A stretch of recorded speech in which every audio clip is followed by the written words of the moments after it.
Hi there, my name is Mr Ashworth and I'm an assistant head teacher at the Anglo-European School. I just wanted to make a small video to introduce the work experience opportunity for Year 10 2023. We think it's a really important opportunity for our students to get a taste of the world of work and develop work-ready competencies for their life later on after school. This year, for Year 10 students, the work experience session takes place between the 5th of June and the 16th of June. In that time, they will not be at school, and instead, they will hopefully be on their placements that they have organised. I just wanted to run through very quickly sort of the help with getting a placement, as this is often a point that's difficult for parents and students to ascertain, with some guidance from Unifrog, which is the provider that the platform that we're using in order to streamline this process. So along with that, there's a timeline that I want to talk you through as well. The first deadline for which is the 17th of March, by which time we hope all students have their placements ready and they've set themselves up on Unifrog as part of the process.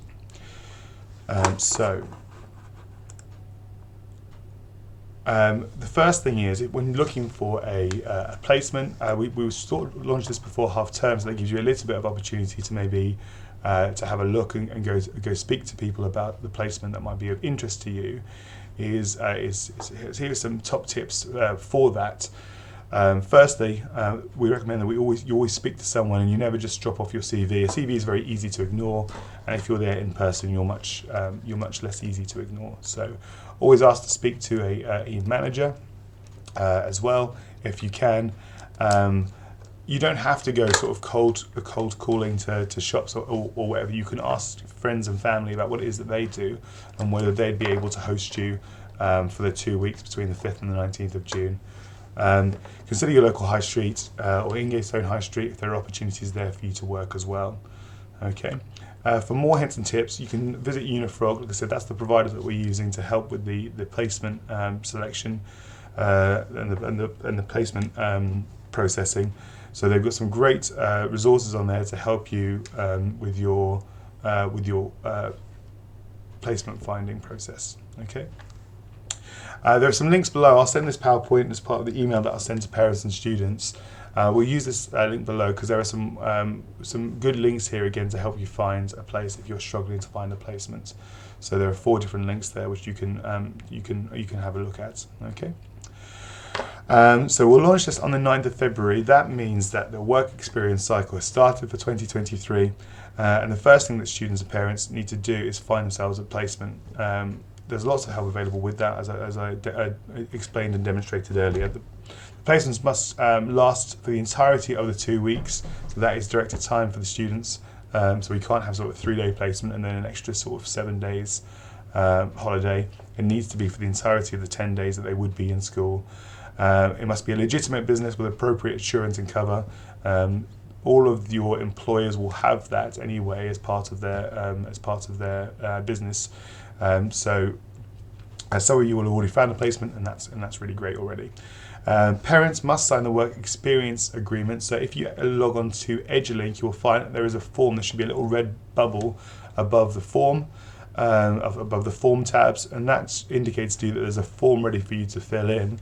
I've set up for the parental agreement for work experience, which is just 4 statements that you need to agree to before we get the ball rolling with the work experience.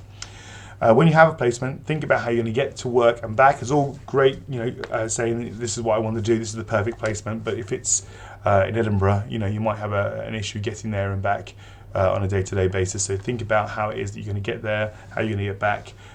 What you're going to do for lunch. Is there an option for you for eating there? You need to think about your day and how you're going to sort of manage that work day, because of course you won't be in school.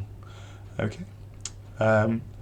The first deadline is the 17th. By this point, students must have found placements and they must have completed the initial form on Unifrog. I'll show you how to do that at the end of this video. Students must ensure that the information provided to the employer is accurate.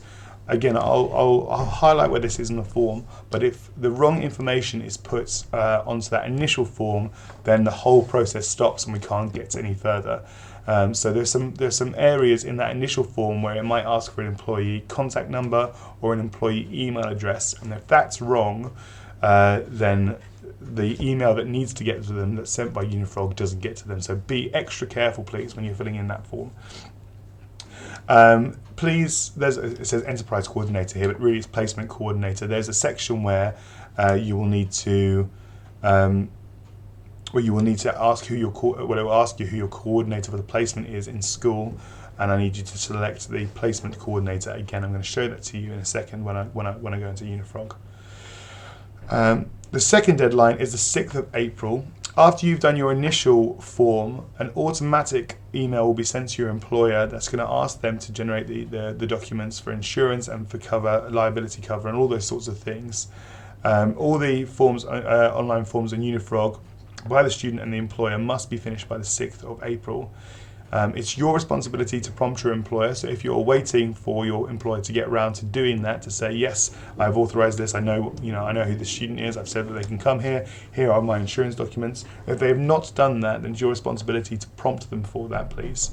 Please check all the insurance and liability documents from the employer. That's an important part for parents. That's an important part of your responsibility during this process as well, to make sure that they're viable and legitimate.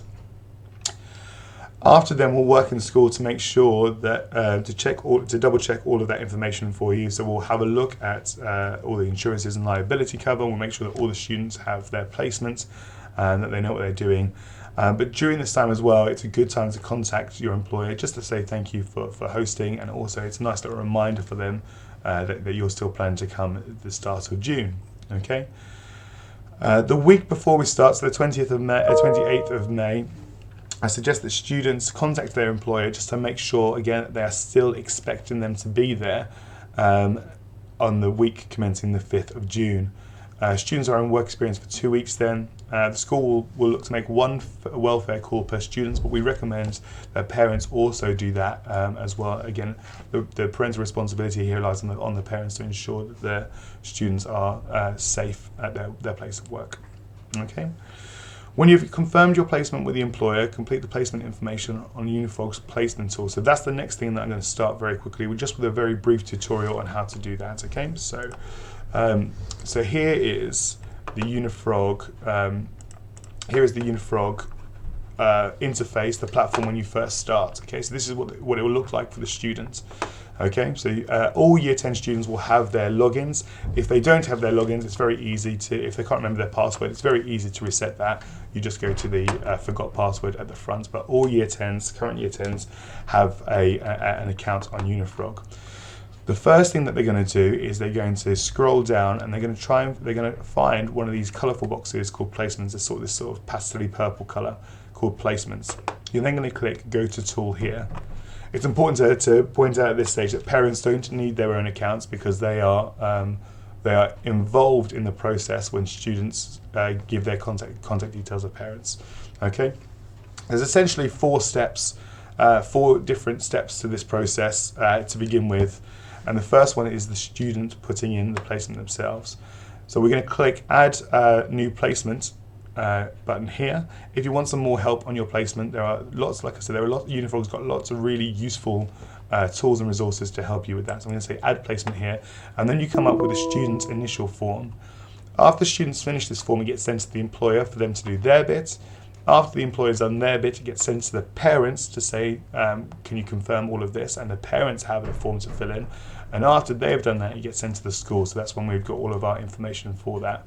We have a tracker at the back end so we can see how far students have got, and we'll help prompt them if we feel that they're falling behind with it. Okay, so all you need to really is fill out this form here. So in virtual or in person, we hope that all of our they're going to be virtual, they're going to be in-person work experiences. This part here where it says placement coordinator, there are lots of names of members of staff, everyone who signed up to this, but I really need you to press placement coordinator for this. This means that the email traffic is going to get sent to one inbox in school, so it's really important that we all select placement coordinator. Okay, the name of the placement of business organisation. The start date, of course, is the 5th of June, and it finishes the 16th of June. So you can fill that all in. I described the type commitment, so 9 to 5, or is it 9 to 3, that sort of thing. these bits of information are really important as well. So this is what the parts of the form that we cannot get wrong. The employment lead name, but I was doing one earlier, Bob the Baker. The employer placement lead email, it's really important. It says here that this must be correct, otherwise the chain of events that happen after this gets stopped, okay? So employer placement lead email, again, this is just to make sure that you've got the email right the first time, so those two must match each other. The placement of the country, placement address, placement zip code or postcode, all those things. Is the workplace where you'll be based throughout your placements. So you just need to enter the rest of this form here, and once you've done that and you agree to all 4 points above, so do you agree to these points above, you can say mark as finished and notify the employer.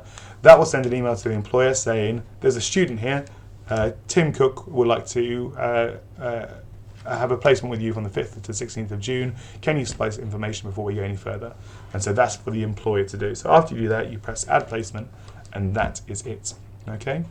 So the timeline, all the information on the timeline is available to you on the email that would have been sent out. It's important that all parents also sign on to EduLink and agree to the work experience parental agreement. We'll support students with this a small bit in citizenship, so just to remind them and prompt them, and it might be possible to get them some time in a computer room. But that is it. If you have any queries or questions that I haven't answered in the video or that haven't been answered in the email that you've been sent, please can you make sure that you send those to enterprise@aesessex.co.uk. I'm really excited to get to start this off, and it should be a really, really good and useful experience for our students. Thank you very much.